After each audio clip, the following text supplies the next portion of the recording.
Kalau benar-benar ingin anda sukses dunia akhirat, harus kita percaya sepenuhnya takdir. Kuncinya di situ. Percaya sepenuhnya takdir. Takdir itu menjadi salah satu rukun iman. Tapi banyak di antara kita yang belum percaya sepenuhnya soal takdir. Dan kita sifat manusia, mohon maaf, suka tidak adil. Contoh, kalau Allah berikan karunia, nikmat, pertama kita lupa bersyukur. Yang kedua, kita tidak pernah berkata sama Allah, ya Allah, kenapa aku dapat nikmat ini? Tapi sebaliknya, kalau kita diuji oleh Allah, kita kurang sabar, dan kita bertanya sama Allah, ya Allah, kenapa saya diuji? Faham tak? Kalau kita dapat nikmat, ada enggak orang-orang yang lulus misal ujian, dia berkata, ya Allah, kenapa saya lulus ujian? Tak pernah. Tapi kalau dia tidak lulus, dia bilang apa? Ya Allah, kenapa saya tidak lulus?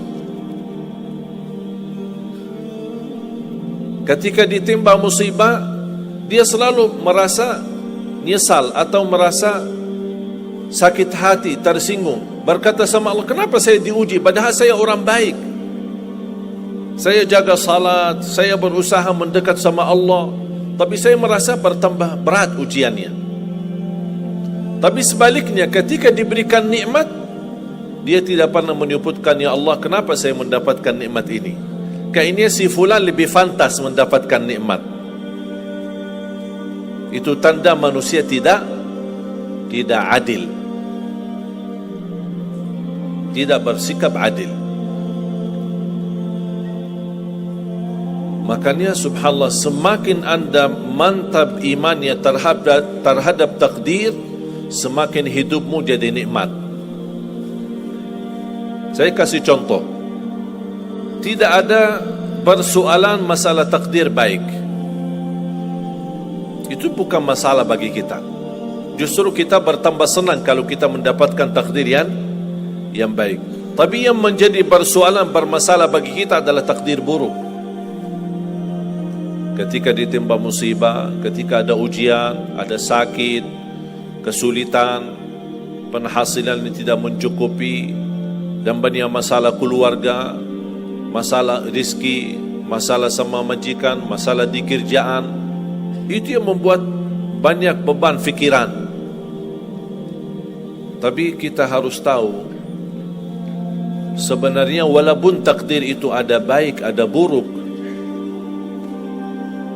kenyataannya buruk, nampaknya buruk, tapi hakikahnya baik.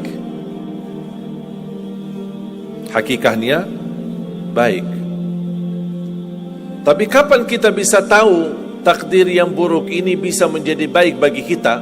Belum tentu sesaat terjadi ujian itu. Bisa jadi belakangan, bahkan bisa menjadi sekian lama baru kita tahu dan sadar ternyata takdir itu baik bagi kita.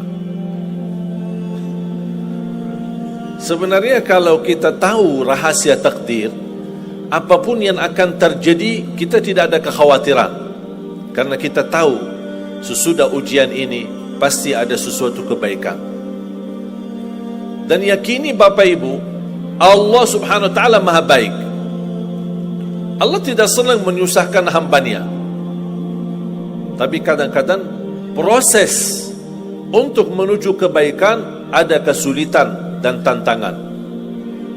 Berarti intinya apa? Apa yang saya ingin sampaikan, jangan ada yang merasa sakit hati atau merasa tersinggung ketika menghadapi ujian, merasa belum terkabul keinginannya. Allah sudah kabulkan. InsyaAllah tidak ada di antara kita yang ditolak doanya. Cuman kita mohon maaf kadang-kadang buru-buru, ingin selalu semuanya cepat.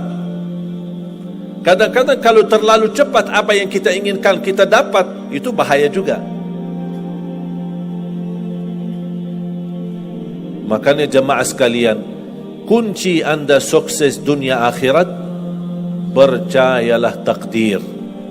Dan semua takdir itu baik, tapi kita belum tahu rahasianya.